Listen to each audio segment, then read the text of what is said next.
Đó, đợi nó chạm vào POI rồi khớp lệnh thôi.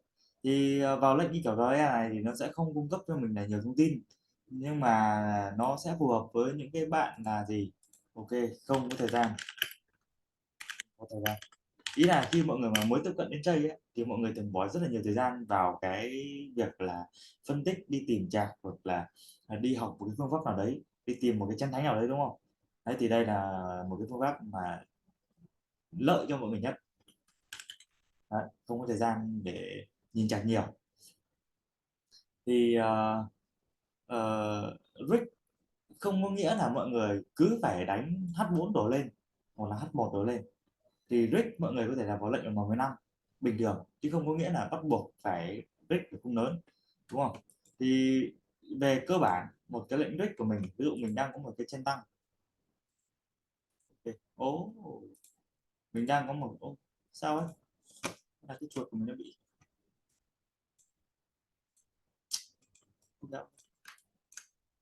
khùng đây. Ví dụ như mình đang có một cái chân tăng như này và mình muốn buy, đúng không?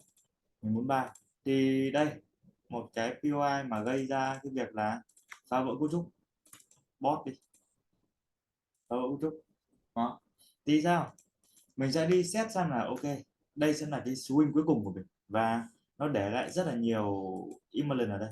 Đây là imbalance đi.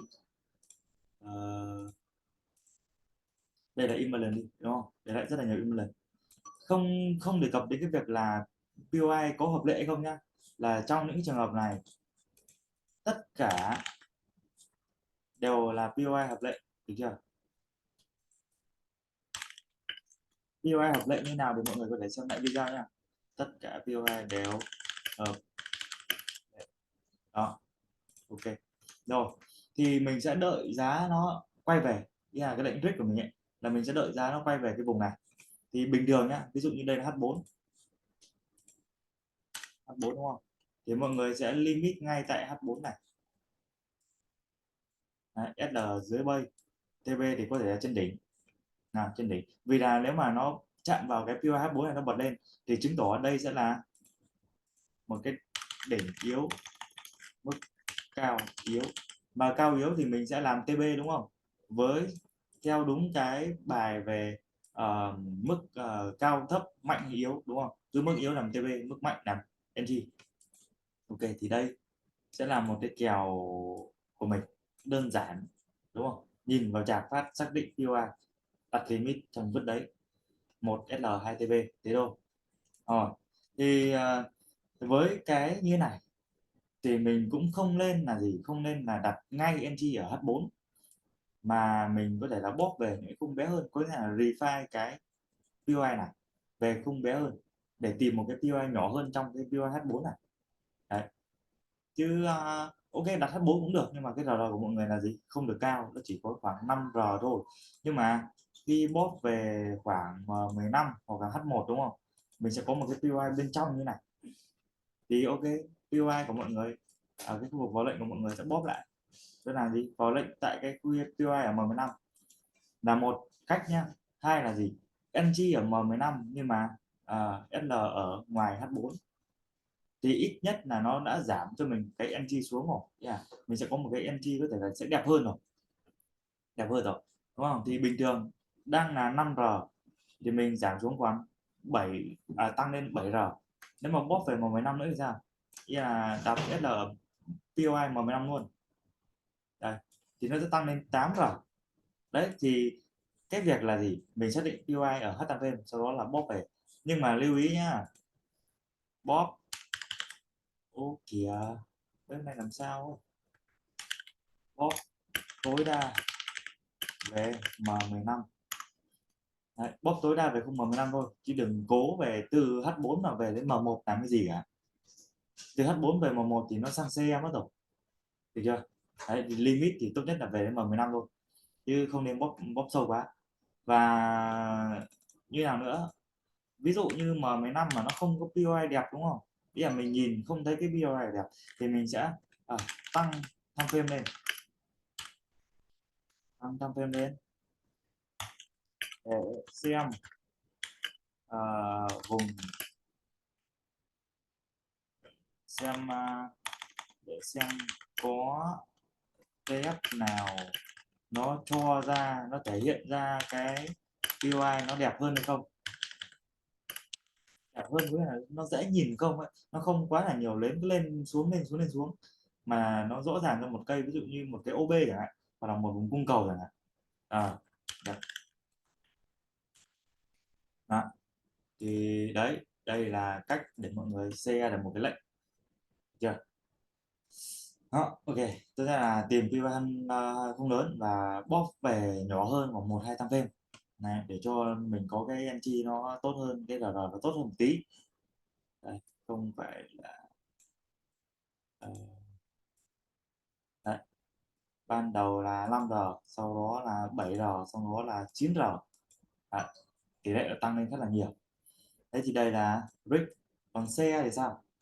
CA thì nó là confirmation entry, thì theo đúng cái tên của nó là gì, mình sẽ đợi nó cung cấp cho mình một cái xác nhận đảo chiều nào đó, ý là nó có xác nhận đảo chiều hay không, trước khi là mình vào lệnh, trước khi mình đặt limit, hoặc là trước khi mình vào lệnh tay. Đó. Thì ok, nó cũng không khác gì là mấy.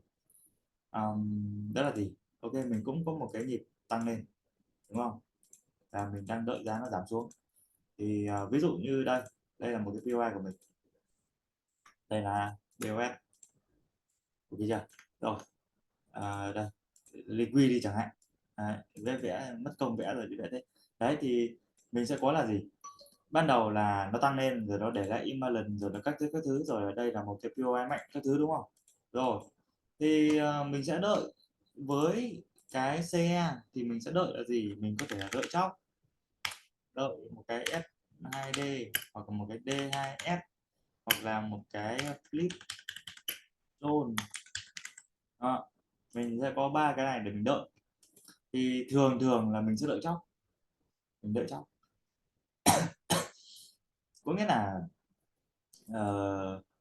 ban đầu mình sẽ đợi giá nó tiếp cận về cái POI này, rồi là mình sẽ về khung bé hơn, ví dụ như đây là H4, cái chen này là H4,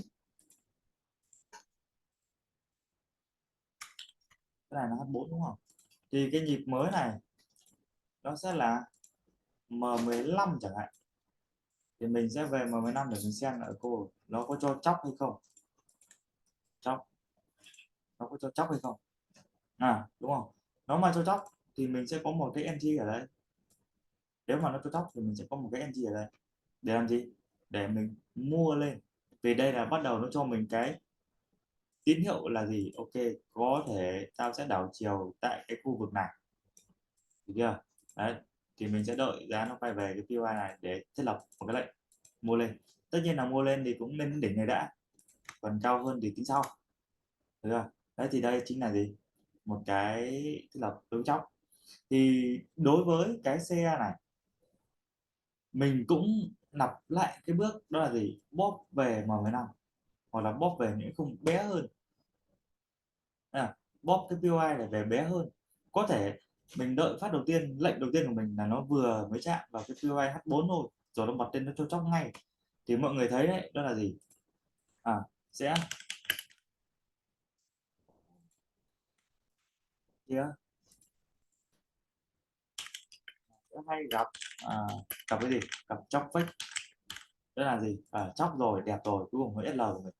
Đấy, như con GU ấy, chóc fake đấy, hoặc là Uzi ấy, cũng chóc fake đấy, đúng không. Sẽ hay gặp chóc fake.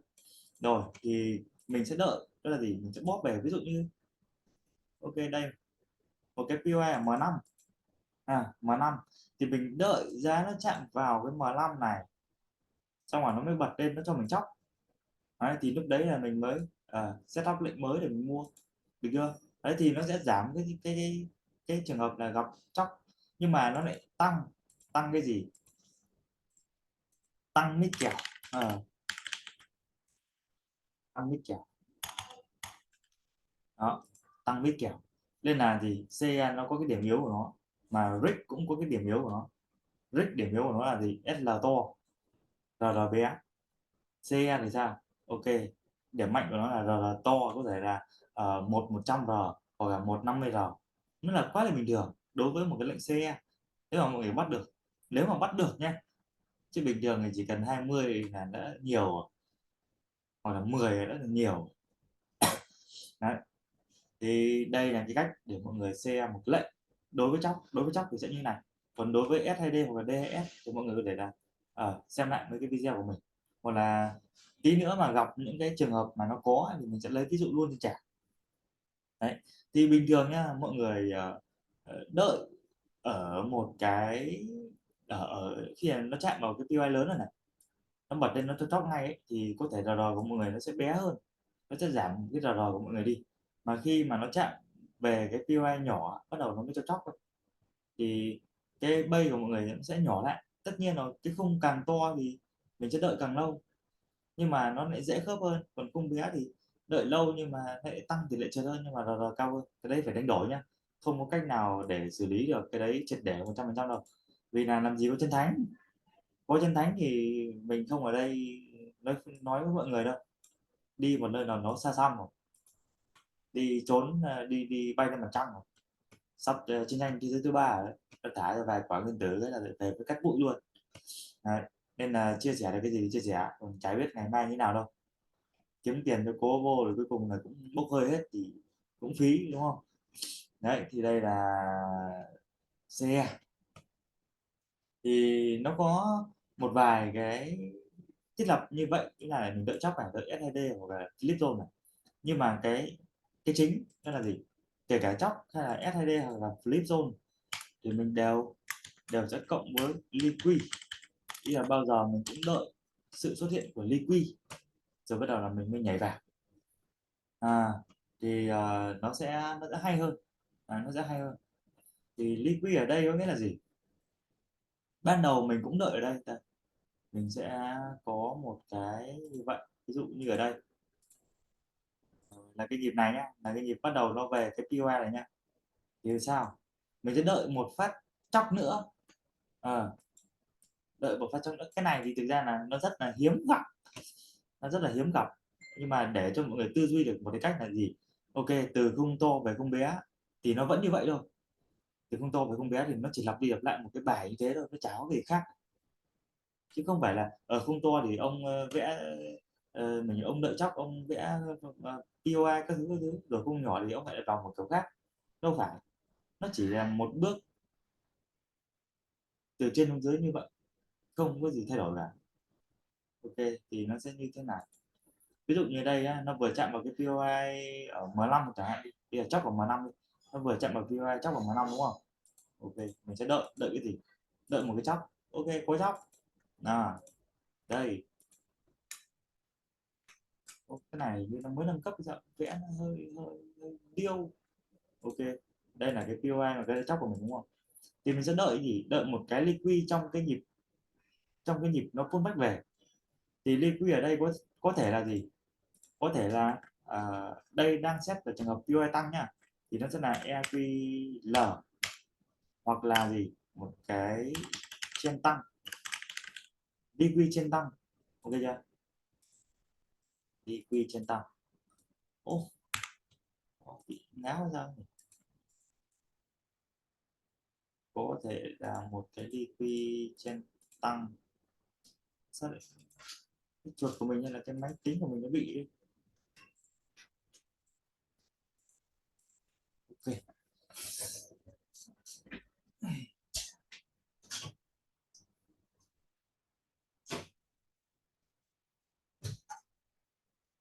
Đấy, thì nó có thể là cho mình ở một cái liqui trên tăng như vậy. Đây. Đối với một cái POI tăng thì nó cần tạo ra một cái liqui trên tăng giả này, ví dụ như ở đây là mình thấy ở nó BOS đúng không, thì nó sẽ dụ mình vào ở mấy ông bay sớm đúng không, bảo là ok đây là một cái POI đẹp là mình bay đi, bay cuối cùng là sao chết SL. Thì những cái liquid trên tăng này là mình sẽ không giao dịch, nó là chat chứ không phải là một cái POI đâu, tỷ lệ nó bật lên nó phản ứng thì nó thấp lắm, nên là tốt nhất là bỏ nó đi, đừng giao dịch những vùng này, thà không vào lệnh còn hơn là SL đúng không. Đấy, rồi nó về đây thì mình mới mua lên thôi. Đấy thì đây là kiểu theo liquid trên tăng, hoặc là gì nó cho mình một cái EQL,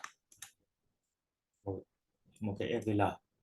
Đấy, một cái EVL như vậy, đúng không? Thì mình đợi nó quét cái liquid này, mình đợi nó quét. Máy tính của mình bị làm sao rồi?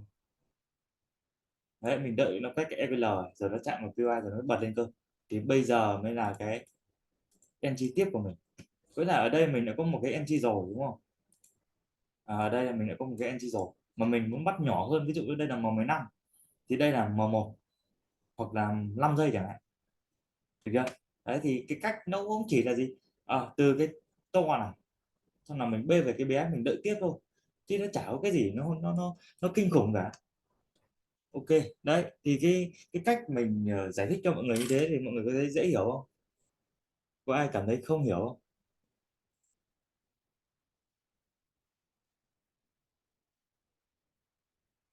Alo. Nha. Như cái nhịp hồi về anh, nếu mà nó không có liquid hay Wheeler là mình sẽ không lấy cái boy đó được anh Ý Bảo. là nó vẫn lấy được nhưng mà tỷ lệ nó sẽ giảm đi. Tức là tỷ lệ giảm đi thôi đúng không Cái anh? việc mà mình thêm liquid vào để mình tăng cái tỷ lệ thắng này thôi, chứ không phải là nó có liquid là nó sẽ thắng lại đấy, được chưa? Dạ, như cái trường hợp mà khung M15 đây nó lên, nó thường là mình limit ở cái boy đây.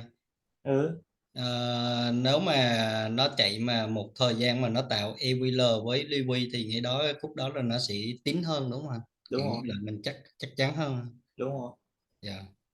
Ý là nếu mà bị SL thì sẽ không gây cú. Dạ. thì À, thì cũng không cay mấy mà do ăn ớt nhiều á. vì không gây mấy bằng cái việc là FOMO theo. FOMO theo ấy, FOMO ăn thì ít nhưng mà SL thì nhiều. FOMO được 5 lần, phát nào cũng ăn, bảo đấy thấy chưa, nhìn lực tăng thế, moment tăng thế, lên to thế thì chả bay chứ còn cái gì nữa. Xong lần sau thì sao, lần sau bay đúng đỉnh luôn. Đu đỉnh luôn à. Ờ, Nên là mấy cái kiểu mà theo tâm linh ấy nó không bền ở đâu, mà tâm linh thì bền thì cái người ta gọi là cái gì, là cái phước của mình nó sẽ giảm. Cái gì cũng thế thôi, bây giờ mình cầu nhiều quá thì các cụ làm sao phù hộ được hết. Bây giờ cứ cầu gái xinh thì tiền nhiều, thế ai cũng cầu thì tao ban làm sao hết được. Đấy thì đây là cái cách để cho mà xe được một cách cho nó hợp lý. Thì thực ra là cái kiểu xe, cái kiểu uh, limit ấy, limit hay là đợi DQ ấy, nó có nhiều lắm. Có thể nhá là cái nhịp đầu tiên nó sẽ cho mình một cái EQL như này, một cái liquid như này, nhưng mà có nhiều pha đó là gì, nó phải bot một phát nữa nó mới cho cái này cơ. Ý là không phải phát đầu tiên nó như này đâu, mà nó lại cho phát thứ hai cơ. Nó kìa, ok, cái chuột mua mấy trăm nghìn của tôi. Đấy thì phát thứ hai nó mới thế này cơ. Ok, ảo nhỉ. Ô, thua. Đồ. Đấy thì phát thứ hai nó mới cho mình đi quy cơ chứ không phải là cái bay đầu tiên, vấn đề là như thế đúng không? Đấy nên là nó có rất là nhiều kiểu, rất là nhiều kiểu để bắt, thì mình phải ứng biến với cái việc như thế chứ không phải là gì, không phải lúc nào cũng trăm trăm trăm vào cái POI cuối cùng này để bắt. Hiểu ý không? Hiểu anh. Sắp đê. 65 mà, 65 chưa chưa hết cái vùng sideways ở đâu. Muốn nó sập qua cái vùng sideways này thì có thể bắt buy ở 63 chẳng hạn, hoặc là sâu hơn về những cái vùng dưới này 59 hoặc là 61. ờ ok, đấy. Tiếp theo, tiếp theo ờ, ờ, ờ, xem nào. Một số những cái kiểu mà một số cái kiểu mà nó có thể xảy ra, ý là khi nó chóc xong rồi thì nó sẽ xảy ra những cái gì, được chưa? Khi chóc xong rồi nó sẽ xảy ra những cái gì, thì trường hợp đầu tiên bao giờ mình đợi chóc bắt buộc phải có một cái POI ở hát time frame, bắt buộc nha, không có thì không có lệnh nha. Ô kìa, sao đây, POI này nó khùng đấy không? Ok, bắt buộc phải có một cái POI ở hát time frame. Rồi thì nó có thể là gì, xuống chạm POI bật lên tạo chóc, ô kìa, bật lên tạo chóc đúng không? Rồi nhưng mà nó không pullback về đâu mà nó dừng lại một tí, dừng lại một tí xong rồi nó vọt lên, nó vọt lên một tí xong nó lại quay về, quay về thì đấy, thì đây mình sẽ có là một vùng là cái vùng mà gây ra chóc đúng không? Ok ok, một vùng gây ra chóc, ok. Vùng thứ hai là sao, là cái vùng flip này, vùng flip thì cái gì ấy, vòng vòng sập à, vòng sập không thì con biết đường nào. Ok, đấy thì ở đây là mình có một cái clip, một cái bay gây ra chóc đúng không? Thì ở đây mình sẽ xét đến cái vấn đề là ok, vùng bay nào có liqui, vùng bay nào có liqui thì sao, ở cái vùng flip này có liqui vì đấy, liqui là do cái đáy, đáy nó vừa test nhưng mà nó không chạm vào POI thì nó sẽ là inducement đúng không? Indu một cái nhịp pullback về đầu tiên nhưng mà không chạm vào POI rồi bật, thì cái vùng flip này sẽ là cái vùng vào lệnh của mình, vùng flip này sẽ là cái vùng vào lệnh của mình, ok không? Đây là một kiểu nha. Rồi kiểu thứ hai, kiểu thứ hai kiểu thứ hai là cái kiểu basic của mình ấy. Cái kiểu theo chóc của mình ấy. Ok, chóc, chóc thì bắt tại chóc thôi chứ không còn lý do gì nữa để mà không bắt cả, đấy. Rồi kiểu tiếp theo nữa đó là gì, cũng là cái này, cũng là cái POI này nhưng mà sao, nó có liquid, nó có liquid bằng cái việc là ok, nó quay về nó test, nó vừa chóc xong nhá, nó vừa chóc xong có thể chóc một tí thôi cũng được, nó vừa chóc xong mà nó xuống nó test nhưng mà nó không chạm vào POI mà nó lại tạo ra cho mình là indu cơ, ý là nó chỉ gần đến POI thôi chứ không phải, sau đó nó bật lên là nó lừa mình ấy, nó bảo là ok đây là tao bot này, thì bắt đầu là mày buy vào đây đi, mày buy đi để tao cắn SL, đấy, được chưa? Thì đây sẽ là gì, chap của mình, và mình sẽ đợi cái chap này bị xuyên qua rồi lúc đấy mình sẽ bắt. Ai mà chắc cú nhá, ai mà chắc cú thì đợi nó xuyên qua cái chap rồi mới đặt limit, còn ai mà thích kiểu mạo hiểm, tao đặt lệnh xong là tao đi uống bia thì đấy cứ thế này rồi mua lên thôi, cứ đặt limit tại POI rồi mua lên thôi chứ không có gì phải đợi cả. Rồi kiểu cuối cùng, cái kiểu này thì hiếm gặp, kiểu này thì hiếm, ít gặp trên trạch lắm, nhưng mà khi gặp thì tỷ lệ thắng phải đến 99%.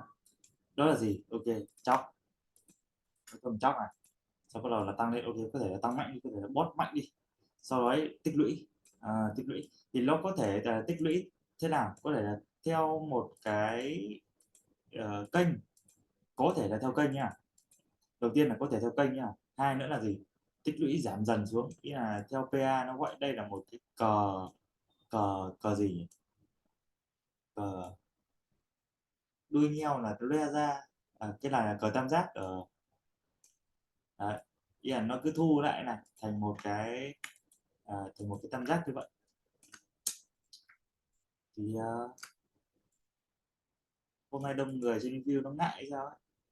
Đấy thì nó sẽ thành một cái cờ tam giác như này, thì mình đợi cái tam giác ấy bị xuyên qua rồi bắt lại. Đấy, thì cái trường hợp như thế này, trường hợp thứ tư này nó hơi hiếm, nó hơi hiếm, ít khi gặp trên chart lắm. Thế thì đây là gì, bốn cái mà mình hay gặp đối với chóc, như là mình hay sử dụng mà khi có cái chóc lần đầu thì mình sẽ bắt như thế nào. Đó. Cái quan trọng là gì, mọi người phải phải phải ứng biến với cái trường hợp như với cái chart lúc đấy, đúng không, chứ không phải là mọi người vào một cái nhóm nào đấy xong là hóng người ta xem hô buy không hay là hô sell không, xong nó bắt đầu FOMO theo, nó không giải quyết được cái gì.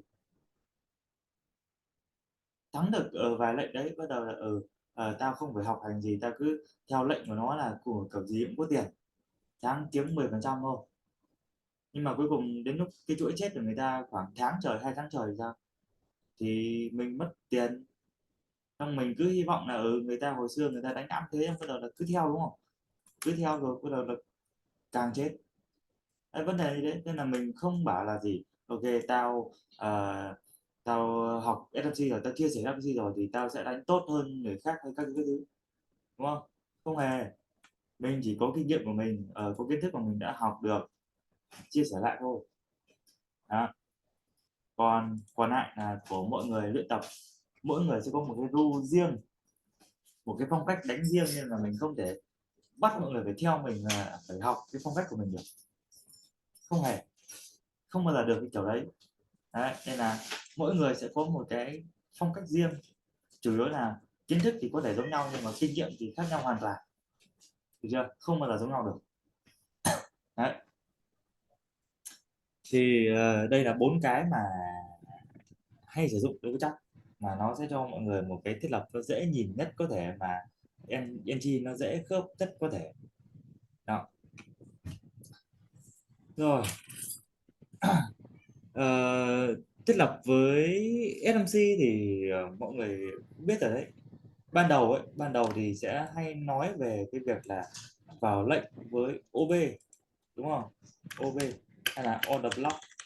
Hồi xưa khi mà ai mà mới theo mình ấy, hay là mới tiếp cận đến cái những cái buổi chia sẻ của mình ấy, thì thực ra là mình đề cập đến order block rất là nhiều, đề cập rất là nhiều, nhưng mà bây giờ thì mình bỏ rồi, mà quy lại đó là POI, được chưa, để cho nó đơn giản hóa đi, để nó giảm bớt đi. Bình thường mình đi học các thứ rất là nhiều, mỗi một người chia sẻ sẽ có một cái cách nói riêng, sẽ có một cái thuật ngữ riêng. Đấy, nên là mình cứ quy hết về POI, cung cầu, order block, hay là những cái gì liên quan đến cái việc là giá của người phản ứng được là POI hết, chưa, ok. Thì nhiều người có thể là không chưa biết về order block, hoặc là đã biết rồi, mọi người có thể biết theo cái kiểu là đơn giản nhất, đó là gì, lên tăng cuối trước khi giảm mạnh, đúng không? Đa số hầu như ai cũng sẽ kim cái câu này vào đầu, đó là gì, một cái OB giảm, đó là lên tăng cuối cùng trước khi giảm mạnh. Đúng, cái này không sai, theo OB thì không sai, đúng không, không thể sai, đó là đúng 100%. Đó, nhưng mà với một cái OB đứng đơn lẻ như này thì mình sẽ không sử dụng. Trước đây thì ok, cứ gặp OB là tao limit, tao không cần biết là nó như thế nào cả, cứ gặp OB là tao sẽ limit, đúng không? Nhưng mà bây giờ thì mình sẽ đi check xem là OB có đủ điều kiện để giao dịch hay không, chứ không phải là cứ OB nào cũng để vào đâu, OB nhà mình nhảy vào thì chỉ có hẹo thôi. à, Đấy, thì dấu hiệu của một cái order block hợp lệ là cái gì, đó là một câu thôi, có quét thanh khoản hay không, ý là trước khi có OB thì uh, giá có quét thanh khoản không. Đấy, nếu mà không có thanh khoản rồi là gì nữa, không có imbalance thì không dùng. Vàng sập về 1966 kìa, anh em còn định sell không, chẳng nhẽ lại chốt bây giờ. Ok, nếu mà không có thanh khoản thì sẽ không dùng. Đấy, thì nó sẽ như thế nào, đó là gì, ok, ví dụ mình đang có một cái chân tăng rồi, ô kìa, ghét thế, xong bắt đầu là nó cho mình một cái gì đấy giống như quét EQH rồi nó mới sập, được chưa. Đấy, thì đây chính là gì, quét thanh khoản trước khối lệnh. Đây nó sẽ là cái khối lệnh của mình. Ờ, đây sẽ là cái OV của mình. Đấy, thì khi mà nó trước bên trái nó có quét thanh khoản, sau đó là nó có sập, nó để lại imbalance, nó phá vỡ cấu trúc chẳng hạn, ok chưa, thì bây giờ OB này mới được phép sử dụng, còn không có thì sẽ lại bỏ luôn, không sử dụng nữa, chưa. Đấy, Thì đây sẽ là cái OB của mọi người để mọi người dùng nó.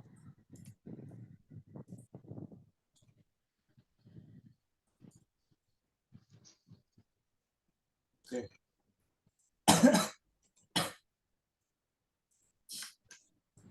Rồi ờ, sao ta. Ok. Đấy thì OB này trước đó nó có quét thanh khoản hay không, rồi nó có email hay không. Nếu mà không có thì không sử dụng. Bản chất của một cái OB và một cái order block ấy, order block thì nó cũng như cung cầu thôi, nhưng mà nó là một dạng cung cầu đặc biệt nhá. Đó là gì? Cái vùng do các tổ chức họ làm ra, họ đặt ở đấy, chứ không phải là cái sự đánh nhau giữa bên cung và bên cầu, chứ không phải là đánh nhau giữa bên người mua và người bán, mà nó tự làm ra cái vùng như này. Thì đầu tiên để nhận biết là một OB, khi mình bóp ấy, khi mình define cái OB như này này, thì mình sẽ thấy là gì? Ok, giá nó đi sideways, chắc chắn một điều là nó sẽ đi sideways trong một cái TR nào đấy. Đó, trong một cái trading range nào đấy. Cho mình ok. Thì cái việc nó đi trong này để làm cái gì, nó đã quy định là gì? Nó đã họp với nhau, nó bảo là tao sẽ sell hoặc là tao sẽ buy cái con vàng này ở mức giá là 33,46 chẳng hạn, hoặc là 33,5 chẳng hạn, hoặc là bao nhiêu, 32.000 chẳng hạn. Thì nó sẽ sideways trong một cái biên độ nào đấy để làm gì? Để sell xuống, để buy lên. Tự nó nhá, tự nó vừa buy vừa sell nhá. Để làm gì? Tích lũy khối lượng. Ví dụ như ông đánh ở đây ok 500 nốt, ở dưới này ông lại sell 500 nốt để cho nó cân bằng nhau, để nó không bị vượt ra ngoài. Nếu mà vượt ra ngoài thì nó để lộ khối lượng rồi. Trong trading mà để lộ khối lượng là ông sẽ chết. Giống như ông Việt Nam mình có ông nào mà sàn vàng ấy, mình quên mất tên rồi. Đấy, để lộ khối lượng cuối cùng là bị mấy thằng bên mẽo nó tập hợp, nó chung tay vào nó giết luôn. Đấy, bao nhiêu ngân hàng đổ tiền vào để sell vàng, cuối cùng là sao? Bọn ngân hàng nó phát hiện ra và nó giết, thế là chết. Đấy, nên cái việc là để lộ khối lượng trong giao dịch rất là kỹ. Mà mình buồn cười, nhiều người lại bảo là ok dùng volume để đi check. Có thằng nào nó ngu đến mức độ như thế không? Mà hơn nữa là forex nó là phi tập trung, nên là quên cái chuyện mà dùng volume đi. Nếu mà ông dùng volume ấy, thì ông chỉ ăn may khi mà ông sử dụng những cái phương pháp khác thôi, được chưa? Đấy, chứ nó không không có cái chuyện tuyệt đối đâu. Không có cái chuyện là ờ, ờ, đọc được volume ở chỗ này nhiều chút ít, nó chỉ là do sàn thôi. Còn nó rất là nhiều sàn, ông đọc làm sao là hết tất cả các sàn ấy, nó có gom về một mối đâu, đúng không? Đấy thì đấy là cái cách mình hiểu về volume. Còn ai mà đánh theo volume có thể phản bác cái ý kiến như vậy, ý kiến của mình. Đó. Thì đầu tiên là gì? Ok, nó sẽ tích lũy, tích lũy, nó cứ buy sell trong một cái này để cho giá nó không vượt ra ngoài, không vượt ra ngoài quá là nhiều. Nó có thể là ok dướn cái dâu lên một tí, có thể là dướn cái dâu xuống một tí, nhưng mà nó không phải là đi xuống cấu trúc, không phải là đi xuống để hình thành một cấu trúc mới. Được chưa? Đấy thì nó sẽ tích lũy để để chia nhỏ những cái lệnh này. Đấy, để tránh cái trường hợp là để lại imbalance, như là những cái động thái mạnh ấy. Và sau khi mà họ đã có đủ khối lượng rồi thì bắt đầu là họ sẽ break ra ngoài, có thể là break tăng lên hoặc là break xuống, tùy theo cái hướng họ muốn, đúng không? Thì ví dụ như một cái OB tăng thì họ sẽ break lên trên để làm gì? Để bắt đầu hình thành ra một cái xu hướng để dụ các con bạc vào đây FOMO. Ok tao bật mạnh đấy, tao để cho một cây đến RC to vật vã này, bắt đầu buy đi, buy FOMO. Ok rất là nhiều người FOMO. Rồi có những ông là sao, giá nó chạy được một đoạn rồi, bắt đầu nó vẫn thấy nó tăng, đúng không? Thì bắt đầu là đến trên này, trên đỉnh rồi bắt đầu mới buy. Buy thì sao? Ok nó lại giảm xuống, buy lên nó giảm xuống để làm gì? Nó cắt những cái lệnh buy ở đây, vì lệnh buy nó có lời mà. Nhưng mà vấn đề là lệnh âm ở đây, những cái lệnh âm thì nó đang âm rất là nhiều, âm bằng với cái là âm đối nghịch với cái bài ăn bao nhiêu thì âm bấy nhiêu, đúng không? thì nó sẽ phải giảm thiểu về, người ta hay gọi là MITI, nghĩa là giảm thiểu về hay là điều chỉnh ấy, nó sẽ giảm thiểu về, đó là gì, để xử lý những cái lệnh âm này thì nó sẽ giảm về để làm gì, có thể là cắt âm một phần, có thể là âm một tí, có thể là gì hòa, hoặc là gì có thể là dương một tí. Dương một tí là sao, nghĩa là dập dập xuống sâu hơn cái TR này, sâu hơn cái TR này để làm gì, đầu tiên nó bay lên để quét mấy cái ông sell top vào đây nhá, xong rồi cái MIDI này thì để làm gì, cái này là sell top này, siết top được chưa, sell top, sell limit chứ, sell limit. Ông nào mà buy stop mà ăn ngắn ấy, thì ăn được rồi, mà ông nào mà FOMO ngay ấy, thì cũng ăn được rồi. Thì đến đây nhịp MIDI nó về thì nó sẽ sao, giết mấy ông FOMO, giết FOMO, đấy giết mấy ông FOMO rồi. Xuống đây thì sao, nó mà xuống sâu hơn đúng không, giật sâu hơn thì nó sẽ giết mấy ông buy limit ở dưới này, cũng như là sell top ở dưới này. Rồi bắt đầu là nó mới đi theo hướng chính của nó, đó là tăng mạnh lên, tăng mạnh lên. Đấy, thì một cái OB nó là như vậy. Đây là gì, đây là nó đã cắt thanh khoản rồi.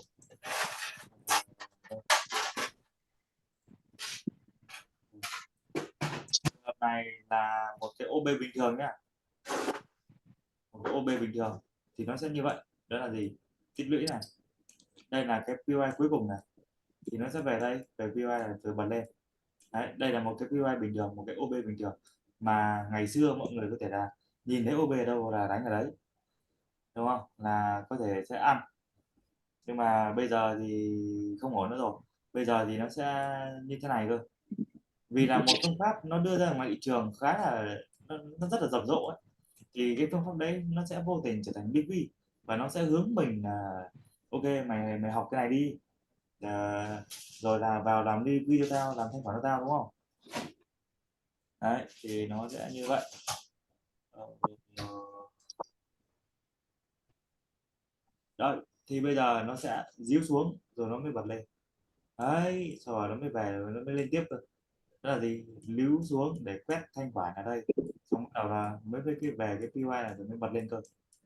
Đó, đó là câu chuyện là tại sao mình chia sẻ SMC, nhưng mà cái gì mình cũng đưa thanh khoản vào, cấu trúc, cung cầu, rồi order block, tất cả mọi thứ, được chưa. Đấy thì đây là câu chuyện, nó là như vậy. Ok, đấy thì đấy là cái cách hình thành một cái OB như nào, và cái trên này là cái OB nó mạnh, hay là một cái OB hợp lệ nó như thế nào, được chưa, đó là có thanh khoản, rồi là có imbalance, phá vỡ cấu trúc, sau đó thì mình mới set up một cái lệnh sell ở trên này, còn không có thì mình sẽ không sell. Đấy, rõ ràng hơn cho mọi người là nó sẽ như sau. Ví dụ mình có một cái chân giảm, sau đó mình có, ở đây là gì, phá vỡ cấu trúc, ok. Đấy. Thì ok, đây OB đây đúng không, rõ ràng một cái OB, ok nhiều người sẽ sell nhưng mà mình thì không. Tại sao lại không, tại vì trước cái OB này nó không hề có thanh khoản, nó không có thanh khoản, thì nhiều người sẽ bảo là ok đây là một cái MS, SMS ở khung nhỏ, đúng, đúng là một cái MS, nghĩa là đỉnh sau thấp hơn và phá vỡ cấu trúc, đúng không. Đấy, nhưng mà vấn đề là mình sẽ xét lại cái POI là nó có thanh khoản hay không, vì là cái POI của mình là mình nói rất nhiều về thanh khoản rồi, thanh khoản trước POI rồi là sau POI. Đó, vì đây không có thanh khoản nên là mình sẽ không sử dụng, mà mình sẽ đợi nó một cái vùng nó có thanh khoản cơ. à, cái gì vậy, okay. Đấy nó như thế này thôi, thì trước đấy mình đã thấy gì, ok nó quét này, rồi đây mới là cái OB của mình, rồi bây giờ mình mới đợi nó vòng lên rồi mình mới sell. Đấy thì đây là cái để phân biệt dễ nhất cho cái việc là OB nào được xuống, OB nào thì không. Đó, tất cả những trường hợp kể cả nó đi tiếp tục hay là nó đảo chiều đều áp dụng cái này hết, đều áp dụng cái này hết. Thì để mà rõ hơn thì đây, trong một cái nhịp tiếp tục đi, tiếp tục tiếp tục đúng không, tăng lên đúng không, xuống xuống xuống, ok, lên đi chẳng hạn. Thì đầu tiên mình sẽ có là một cái POI đây, một cái swing đúng không, một cái swing của cái việc là phá vỡ cấu trúc của cái thằng đỉnh này. Ok, nhưng mà cái này nó cũng phá cấu trúc, nhiều vấn đề mọi người nhìn này, nó có quét không, không hề, mà đây là gì, một cái EQL. Thế nên là cái vùng này sẽ là chat và mình sẽ không giao dịch, mà mình sẽ đợi vùng dưới này mình mới buy cơ. Nó không về vùng dưới này thì thôi, thì tìm vùng khác, được chưa, chứ còn không giao dịch tại đây, không giao dịch ở đây nhá, mà mình sẽ gì, giao dịch ở cái vùng như thế nào. Ok, nó cũng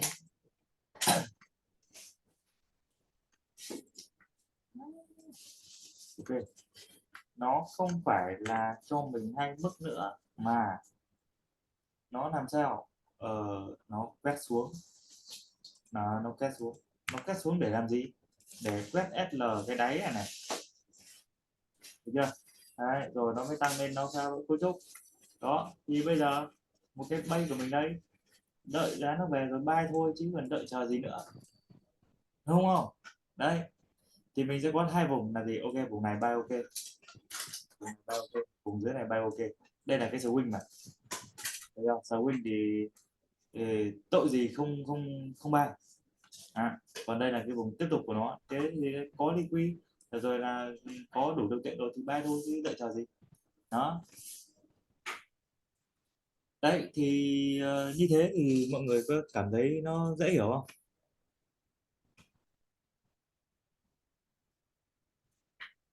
Alo, Có trong anh ơi. trong quá trình mình live thì mọi người cứ tương tác nha, không lại tưởng mọi người đi ngủ hết đấy. Hiểu anh à? Không có ai trả lời, như cả là mình đang làm video một mình ấy. Độc hại. Làm video một mình thì nhanh lắm, làm một cái video vài phút hết rồi, ý là tách nhỏ ra chỉ vài phút là hết một cái video, một phần.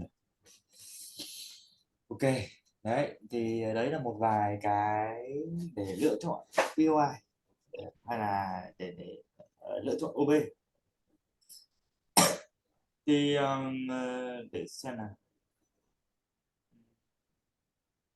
Ok, tiếp tục với một vài cái setup mà mình sẽ nhớ à, xem là thường thường thì mình sẽ setup với FHFL rồi là VPChan. Những cái đấy thì trong bài liquid thì mình có nói rồi. Ok, xem nào. Cái breaker block thì bây giờ hiện tại thì có thể là mọi người sẽ ít dùng, mình cũng ít dùng thôi, lâu lắm rồi, lâu lắm rồi mình không không sử dụng cái thuật ngữ breaker block. Thì nó đơn giản, nó chỉ là một cái vùng flip thôi, đơn giản là một vùng flip thôi. Nhưng mà bây giờ nó sẽ đặc biệt hơn một tí, đó là mình sẽ, nó cũng là cây nến giảm cuối cùng, sau đó là bị nhịp giảm phá qua, nhưng mà bây giờ nó sẽ khác một xíu. Nhưng mà thực ra là thôi, bỏ qua breaker block đi. Có thời gian thì mình sẽ làm video riêng, chứ cái đấy thì nó cũng không không áp dụng vào nhiều lắm. Inducement, Indo thì nó có cái gì đâu, nó đơn giản mà, theo đúng ý nghĩa của nó, đúng không, theo đúng ý nghĩa của nó. Indo nó là một cái pha dẫn dụ, dẫn dụ dẫn dụ ở đây có nghĩa là gì, dụ vào buy sớm hoặc sell sớm, đó, thế thôi. Thì inducement nó sẽ xuất hiện gần POI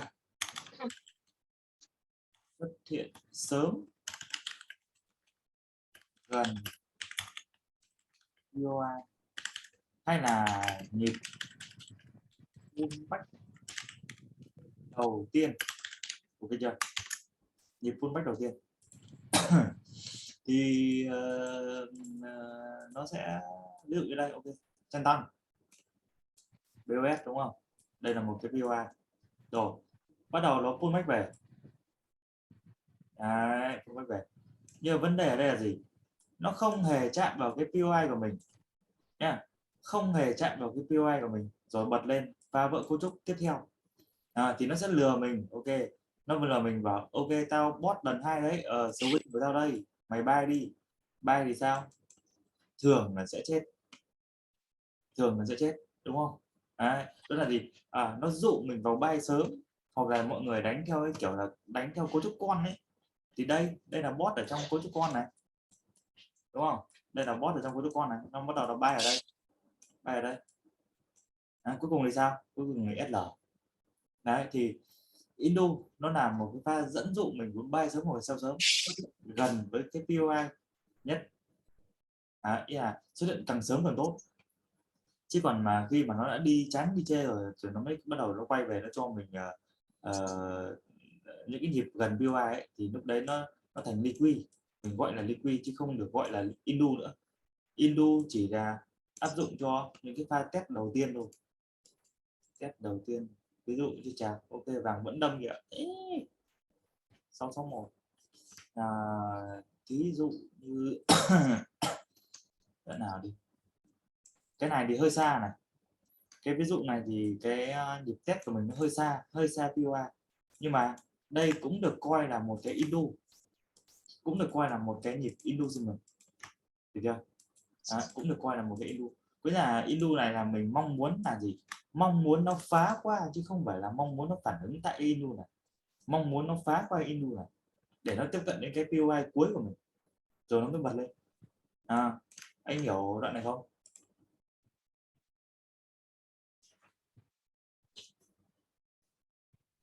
Ôi anh ơi, Cái anh xa quai kìa, từ này là cái từ xa quai, cái từ trắng, xa này không phải là ngôi sao, sát sắc mọc sắc trắng sắc đâu, chứ này không phải chữ sắc, SHART RT mà, tắt quay. một sao trắng sao bắt đầu đây không phải. Ủa anh Bao, Ơi cái nhịp cái ngay chỗ Indo á, à, khi hai cây nến 4 giờ để tăng lên thì cái nhịp bắt về đó là cái râu đó là mình được xem là Indo hay là cái Indo phải là cái mức trên. Indu là cái này là cái nhịp test đầu tiên mà, Nhịp test đầu tiên chứ không phải là mình tính cái nhịp pullback phải nến nó dài. Indu đầu tiên là cái nhịp nó pullback về đầu tiên ấy. H4 thì có thể là nó như thế này, thì với một cái khung mà nó không rõ ấy, thì về khung nhỏ hơn, Dạ. rõ ràng là một cái nhịp pullback chưa. Dạ. Đấy. Do em thấy H4 là nó chưa có quét qua cây nến tăng nên tưởng là chưa có xác định đó là nhịp pullback. Nến tăng cuối cùng hả, bữa anh nói Thì mình cứ về là gì, mình phải bóp qua khung nhỏ. không bóp về quá nhỏ là được, Dạ. bóp về kiểu H4 cùng lắm là H1 thôi. Đấy, chứ bây giờ H4 bóp về M1 thì chắc chắn nó có rồi, chứ có cái gì đâu mà phải né.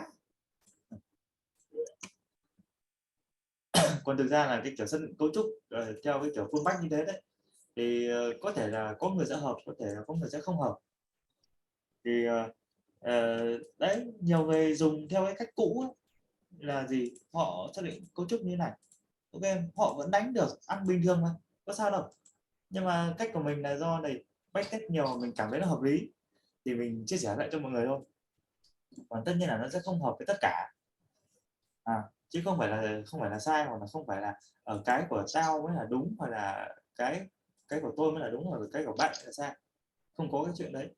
Mình thấy nó hợp lý thì ok mình chia sẻ, ai mà cảm thấy hợp thì sẽ tiếp thu cái đấy, còn không thì thôi. mình không hề ép nha, không hề bắt là phải theo cái này phải theo cái kia nha. Không lại bảo là nhóm của ông thì ông muốn thế nào cũng được, ông phải bắt em thế nọ thế kia, nắm trò lắm. Ok rồi, đấy thì đấy là về inducement. Rồi tiếp tục về mấy cái setup để xem là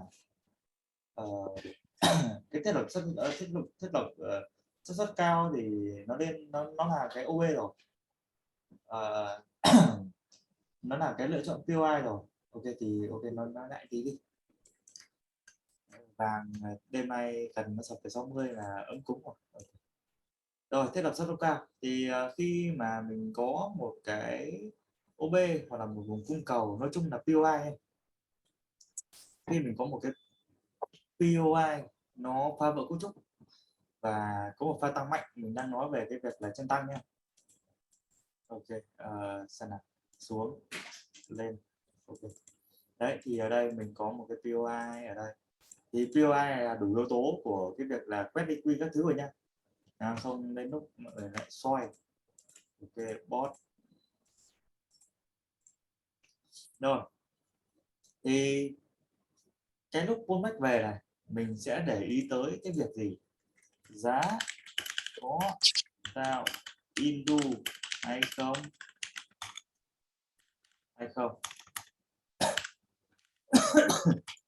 rồi giá có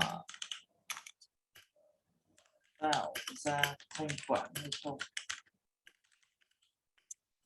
Thanh khoản ở đây là gì? Thanh khoản ở đây là EQH, EQL, Liquidchen,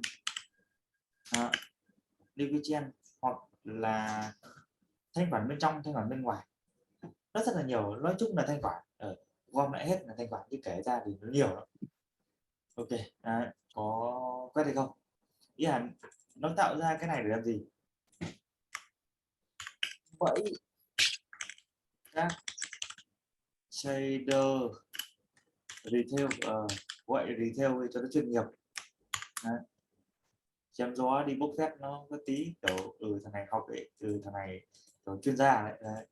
Ok vậy các trader retail rồi là gì, xem là cái POI đấy nó có di chuyển nhanh, có nghĩa là để lại IMB hay không. Thì đây là 4 cái, quên cái này có cấu trúc mà quên không biết này. Bắt buộc phải phá vỡ cấu trúc nha, phá vỡ cấu trúc. Không phá vỡ cấu trúc thì tất nhiên mình chả có cái vùng gì để mà đánh được. Thì không phá vỡ cấu trúc thì mình chỉ đánh trong ping pong thôi, tức là đánh trong cái TL của nó thôi. Lên trên thì sell xuống, mà xuống dưới thì bay lên thôi. Đấy, còn đây là mình theo trend, mình đánh theo đảo chiều thì bắt buộc phải phá vỡ cấu trúc. Đó. Thì đây là những cái thứ mà mình cần để có một cái setup đẹp.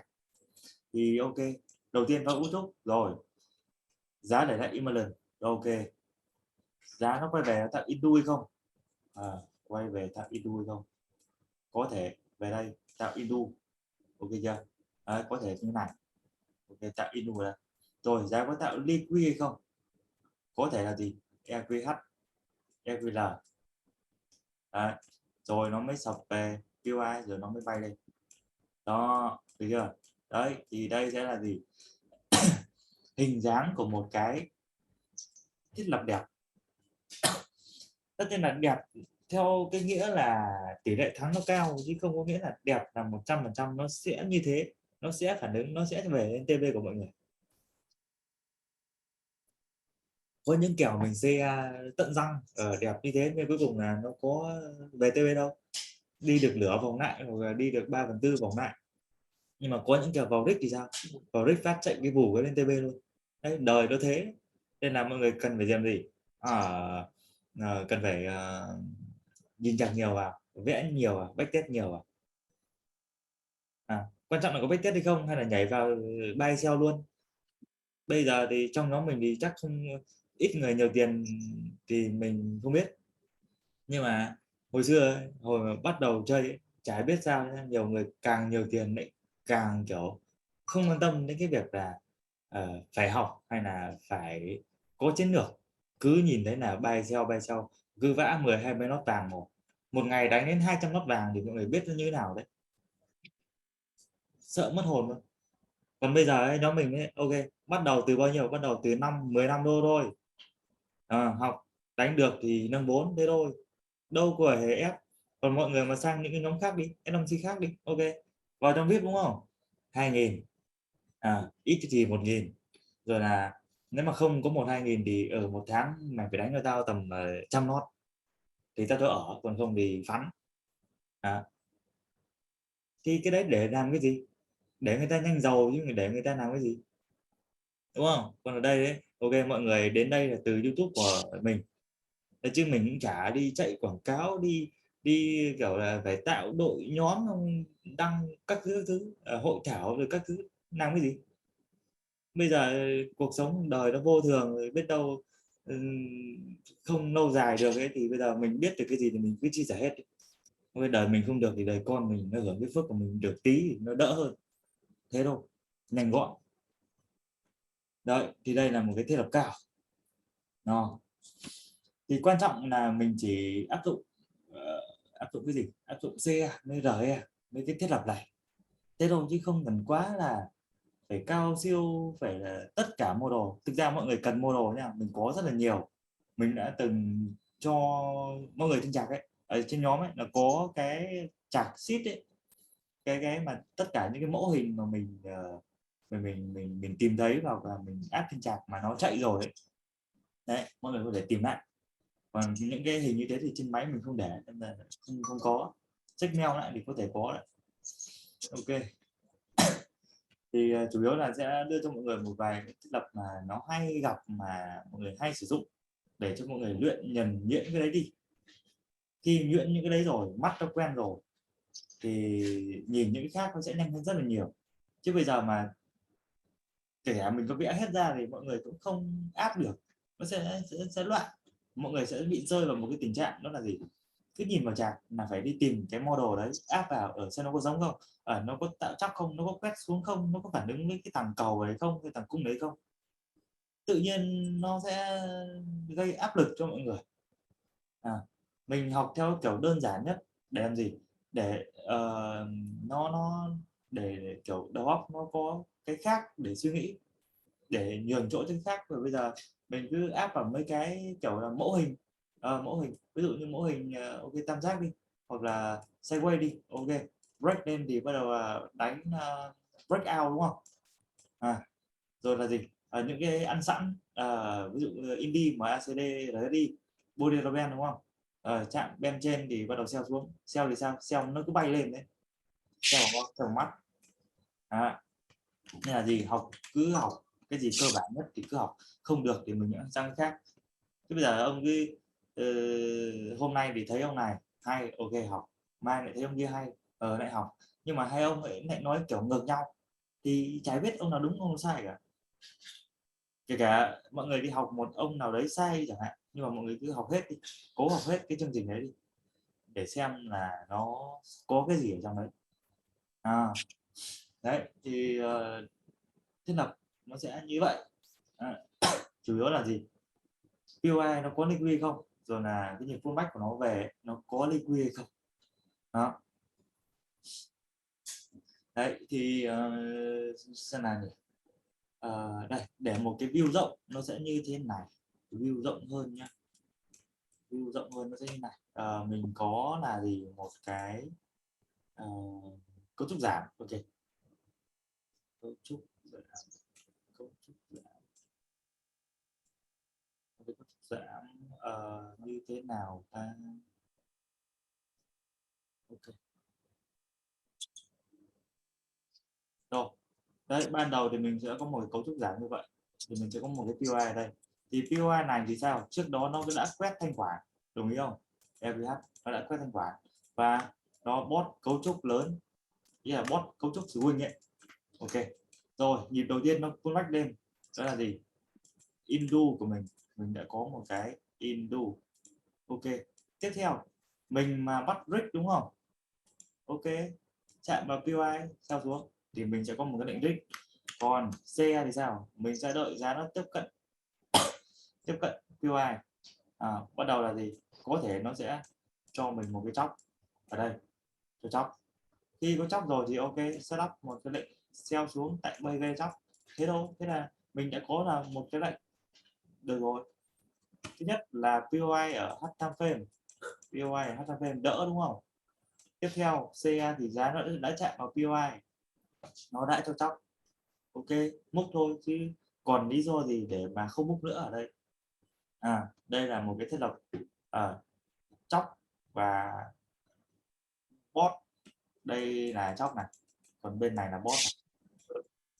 Đấy, thì đây là một cái mà hầu như ai nhìn vào chart cũng sẽ nhìn này, cứ nhìn khung lớn trước rồi bắt đầu là về khung bé, đợi chóc, đợi một cái thiết lập nào đấy, được chưa? Đó. Xem nào. Nó có nhiều dạng lắm, nó có thể là nó không phải là chóc mà nó phải là S2D và D hay S, hoặc là một cái nhịp nhỏ. Nhịp nhỏ là như nào? Nhịp nhỏ ok, nó cũng lên này, nó xuống này, nhưng vấn đề là nó không chóc, nó lại vòng lên rồi nó xuống nó chóc cơ. Thì ở đây mình sẽ không sell tại đây, không sell tại cái khu này, vì cái khu này nó không có liquid, mà cái khu này mới có cơ, nghĩa là cái swing cơ, thì mình sẽ đợi nó lên cái swing này mình mới sell xuống. Đó, thì cái trường hợp này là gì? Trường hợp này là nó không chóc và nó cũng không chạm vào cái thằng cầu cuối cùng luôn, không chạm nha. Đấy, thì mình sẽ né nó ra. Cái này thì trong cái video mình nói về cái việc là chóc thì như là có nói rồi là sẽ có hai loại chóc. Cái này là video mới nha, hai loại chóc, có là chóc một phát bot luôn và chóc hai phát nó mới chóc. Đấy, thì nó sẽ cân nhắc như thế, thì mọi người đã có thể là ok đào lại cái video của mình. Còn những cái video đấy thì ok, hầu như anh em comment là nó hơi lộn xộn theo thứ tự đúng không? Ok, thì mình sẽ làm lại thì có thể sẽ đăng lên blog, hoặc là mọi người quen với YouTube rồi thì sẽ đăng lên YouTube. Đó. Mà hình như mọi người kiểu xem video không lười bấm like hay sao ấy, 4.000 người mà một vài video chỉ được 3-4 like thôi. Buồn ghê, nói xù một mép là mong một cái like để đi khè người mà không có. Ủa, như mình bấm like đó là sẽ nhiều người biết hả anh Bảo?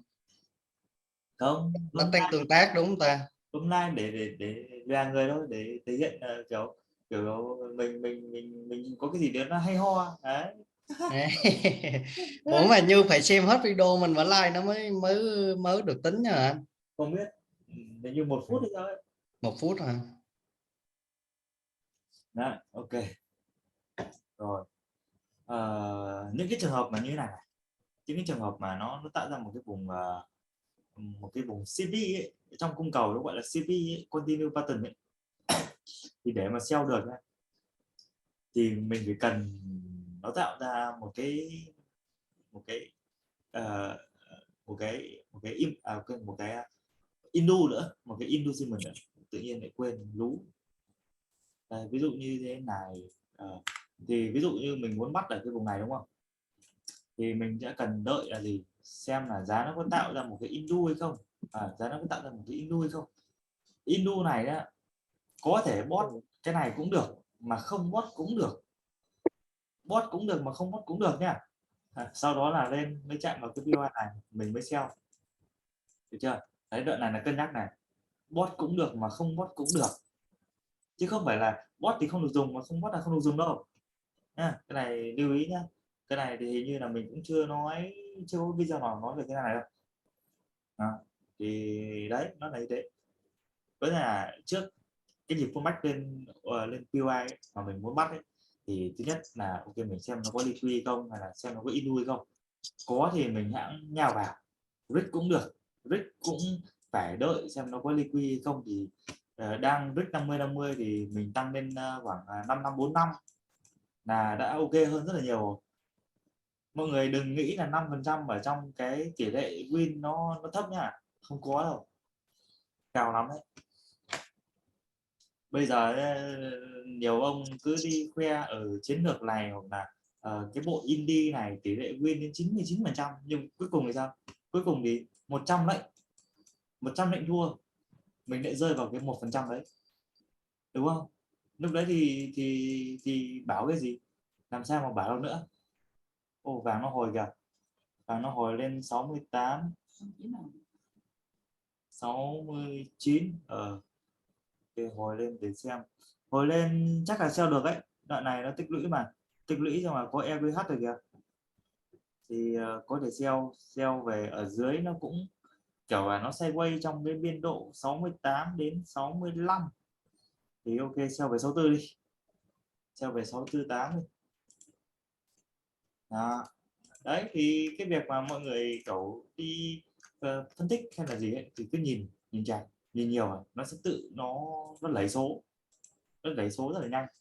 Đấy, ví dụ như đây là một cái vùng sideways đúng không, sau đó là nó quét xuống là bật lên, bật lên đúng không, thì đây sẽ là gì, cái OB của mình. Đó, đây là OB của mình thì sao, bây giờ là mình cứ ok, có thể là setup một cái lệnh ở trên này là nó chưa test này, cái này nó chưa test này, ok chưa, thì có thể là gì nó sẽ vòng lên cái khu vực bay này. Đấy, rồi nó xuống. Đấy, chẳng hạn thế. Nên là nó rất là dễ nhìn. Cái phương pháp này nó rất là dễ, không biết là do mình nhìn quen rồi hay là gì, nhưng mà nếu mà mọi người mà chú tâm vào học và backtest ấy, thì chắc chắn là nó sẽ dễ thế thôi. Còn mọi người thích kiểu phức tạp, kiểu chuyên gia thích màn hình xanh đỏ ấy, thì ok, mọi người có thể học bookmap, có thể học hết map, có thể học VSA, VBA, có thể học volume profile, rất là nhiều. Volume profile thì từ những cái sàn FXCM này nó không, FX.com này nó không có khối lượng, không đo được. Hồi xưa mình chia sẻ cái volume profile này cũng là thời đầu ấy. Mình có 2 cái video nói về cái này mọi người có thể xem lại. Đấy, nhưng mà bây giờ thì không dùng nữa rồi, bây giờ mình bỏ hẳn cái này rồi.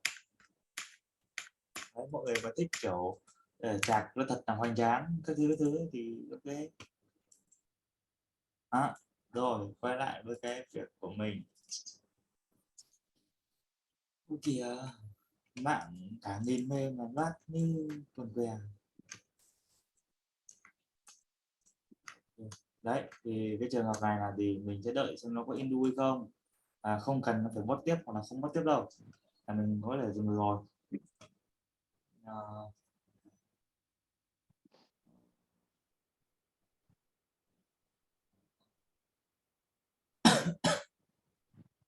Ok rồi, một cái nữa xem nào.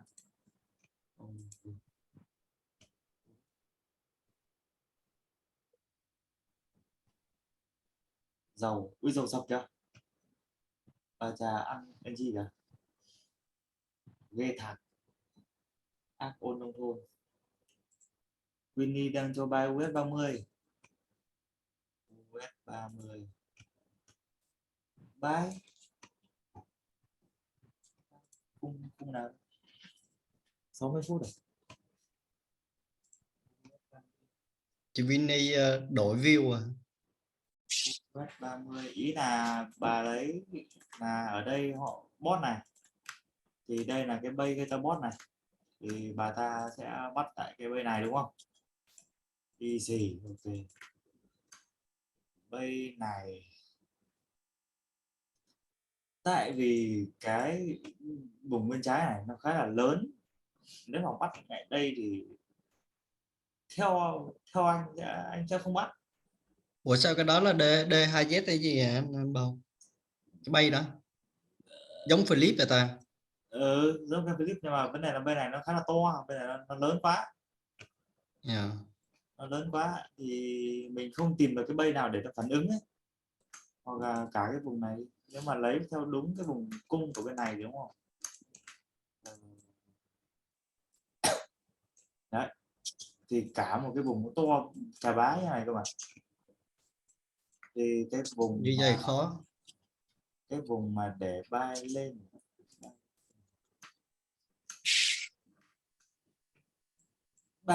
thì bắt ở đây cơ. Đấy, bắt dưới này cơ chứ không bắt ở cái vùng bài đâu. Đấy, với anh thì như thế. Và ok, mọi người có thể là theo vì cái này SL bé mà sợ gì. SL có 33 pip hay 30 pip ấy. 30 bip à, RRTB riêng gì vậy? 3056 33056 56. Được nhiều rồi phết. 33056 rơi vào khoảng 7R. Đánh đổi được múc đi sao đâu. Ok, úi dài vàng kìa. Tăng một cây 6 giá rồi. Với sell có ai chốt được ở dưới đáy không? Đây, vừa phá qua cái vùng xanh của mình luôn, sau đó là lao lên luôn, được chưa? Đấy thì lúc đầu live mình có bảo là gì, ok mong muốn là nó phá cái vùng này, nó rơi vào cái vùng ok có thể là 64 hoặc là cái vùng dưới này 59 thì nó chưa tới, nhưng mà cứ phá cái TR này là nó đã được rồi. Đấy, vừa phá xong thì bật thì ok, cũng không buy, đăng like là mình cũng không vào thêm lệnh nữa.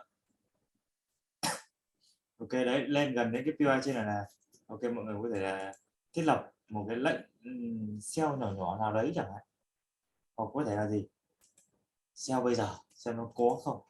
Đây nó đang cho là LVH, ok đợi xem nó có phá cái đỉnh hay không đã. Phá thì múc nhẹ cái đấy, nó mà phá lên thì múc nhẹ cái tội gì. Nhưng mà đây là nó vẫn chưa chạm vào point nhá, thì có thể là nó sẽ dính vào chop fake nhá, được chưa? Nếu mà nó đi vào point cơ, nó đi vào point như này, ok xong nó lên nó xuống thì nó sẽ hay hơn. Đấy, nó sẽ hay hơn rồi. Ok, một ý nữa trong cái setup đó là gì. Ví dụ mình lựa chọn vùng, cái này là lựa chọn vùng nhé, với một cái vùng ví dụ như ok, bật lên này, xuống là lên này, xong rồi nó để lại cho mình là một cái vùng cầu ở đây, vùng cầu cuối cùng, đúng không? Rồi trên này là vẫn là POI H5 phim nhá.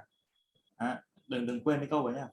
Rồi bắt đầu nó xuyên qua thì tất nhiên bay của mình sẽ là cái bên này, vì là đây là một cái vùng cung, vùng cung mới đây là vùng cung mà phá thằng cầu cuối cùng, là phá thằng cầu đối diện ấy, thì đây sẽ là liquid.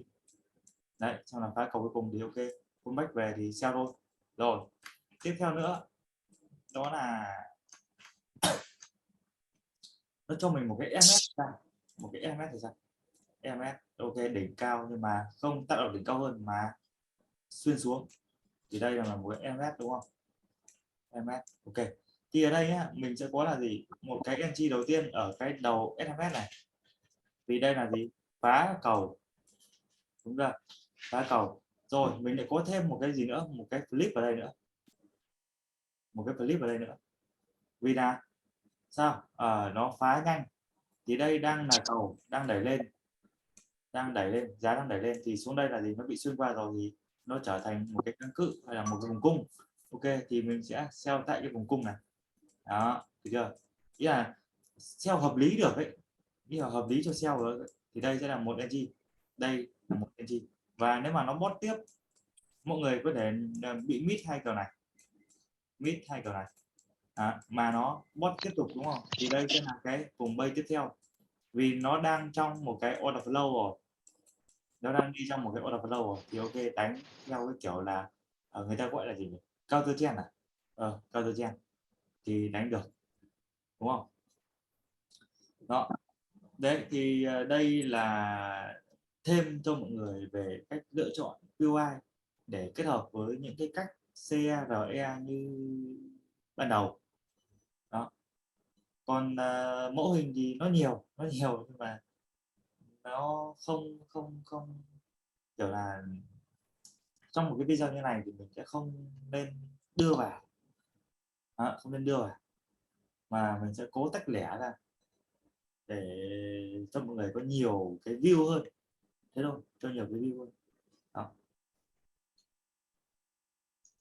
Đấy thì trong cái buổi hôm nay về entry thì không biết là cái cách mình giải thích như vậy thì mọi người có cảm thấy khó hiểu ở đâu không?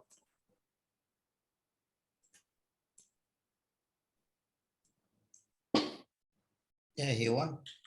Nhóm thì xem nào.